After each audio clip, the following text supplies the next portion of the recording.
power. Gauges are green. Like crosswind, we got some right rudder end to correct for that. Airspeed is alive. And we'll lighten that up. And take off.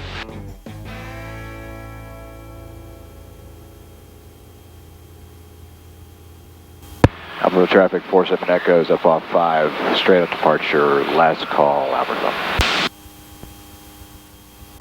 Birmingham approach, Tomahawk 4447 Echo, VFR request. VFR calling standby, enable advisory.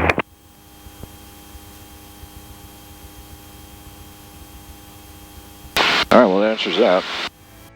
So in part one of this video, I flew from my home field in Raymond, Mississippi to Albertville Regional Airport, Kilo Bravo Foxtrot Zulu, kind of between Huntsville and Birmingham, Alabama. I stopped there for two reasons. First, I'd been flying into a headwind for about 3 hours, so I was tired. But second, as the day was wearing on, the cumulus clouds were developing. And so it was continuing to be true that I had to pick an altitude and figure out whether I was going to be going over those clouds or under them. And as I was getting closer to the Smoky Mountains, I realized that if I was going to go under clouds, they still needed to be high enough that I could get over the mountains. So I just needed to sit down and look at it and do some math. When I was doing my planning from Albertville, I realized I really had two different ways to think about it. One was to stay a little more south and kind of hug the hills but not go as over them. Really more of a inline towards Charlotte and then cut up to get to Mount Airy. The other was to take a straighter path and then come down under the clouds if I needed to. That's actually what I did decide to do, but I tried to be really mindful of the fact that I could bail out and head back to the south if I needed to. So there's a lot of flying over the clouds and then back down under the clouds. Here I'm at 7,500 feet, and what I'm actually doing here was a really interesting part of the flight where I was coming into Asheville, North Carolina.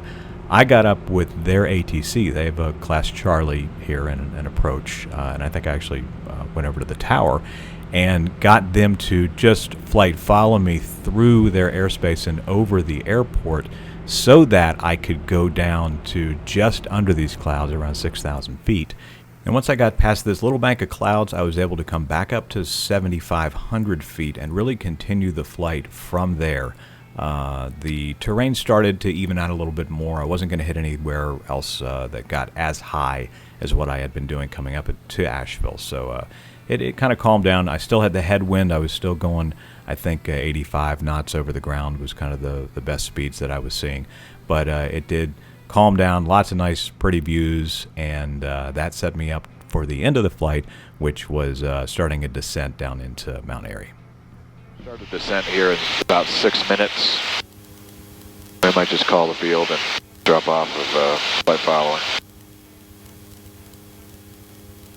Atlanta Center 4447 Echo has Mount Airy in sight.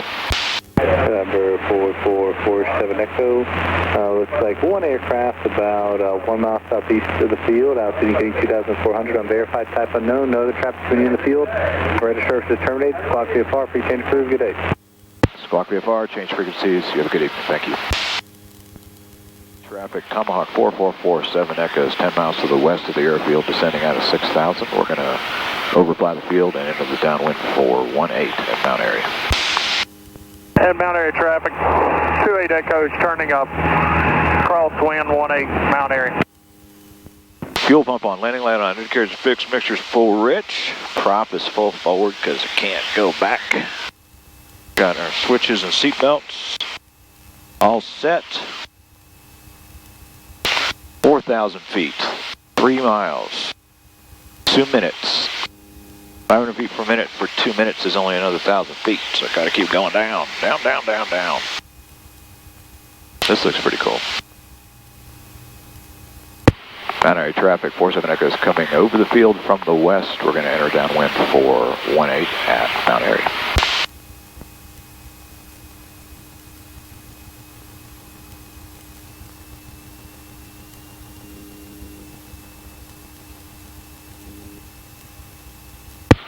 Mount Airy traffic, 47 Echo is a left downwind 18.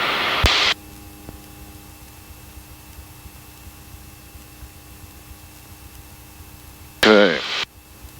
Liner up here. Gotta watch this hill.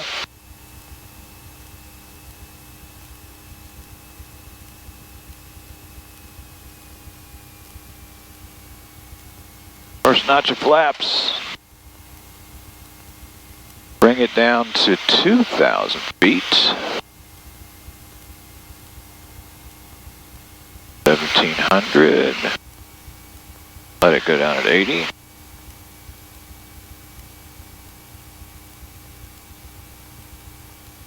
And turn that.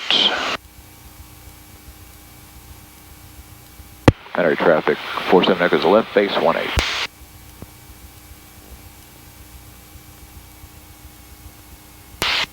Second notch of flaps, slow her down. 28 Echoes, taxiing out to 18 Mount Airy.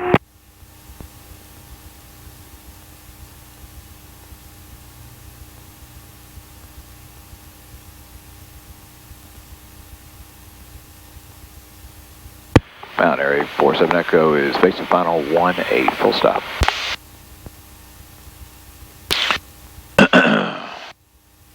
All right, 3610, so I got a crosswind that way.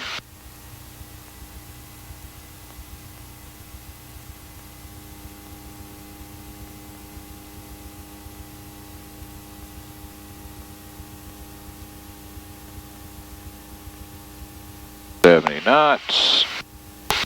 Flaps are all in. Load it on center line. Look down the runway.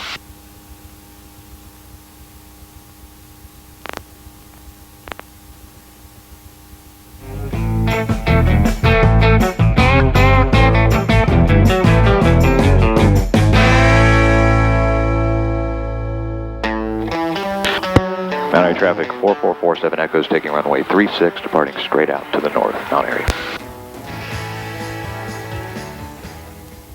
All right, wings are attached. Stratus is stratusing, 36 on the runway. Mixture's full rich. Fuel pump on, landing lights on, undercarriage fixed, mixture full rich, prop full forward, seatbelts on, switches switched. Line up for 36, and feet on the floor.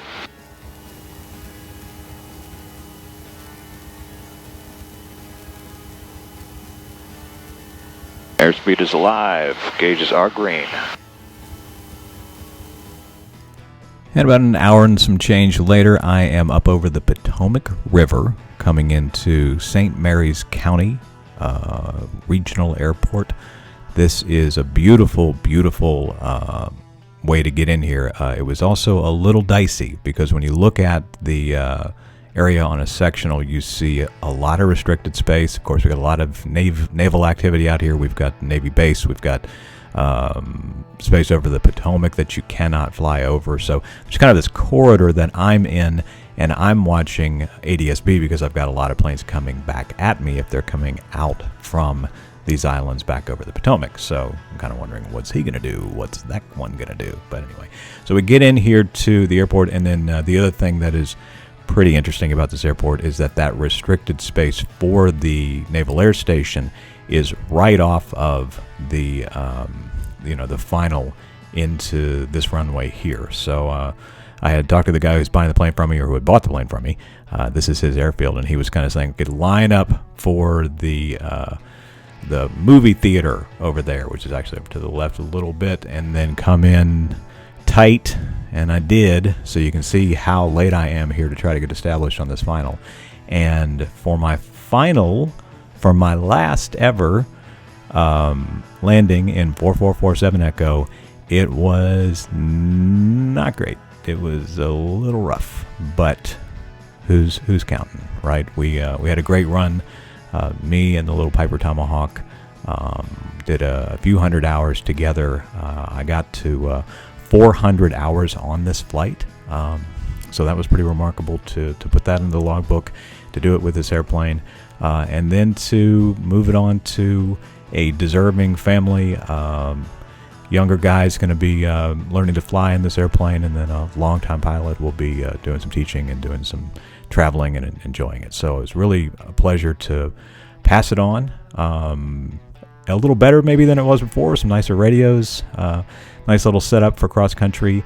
Not the most comfortable 9 hours of flying ever, but that was into a headwind and sitting up there trying to figure out those clouds. But a very interesting flight, one I was glad to do, and glad to have you along with me. So speaking of, don't forget to like and subscribe, ring the bell. There will be more videos to come, including a look at the Diamond DA-40 that I'm now able to fly, the club plane, and maybe another new plane of my own, not new to the world, but new to me, that we can talk about here over the next few videos.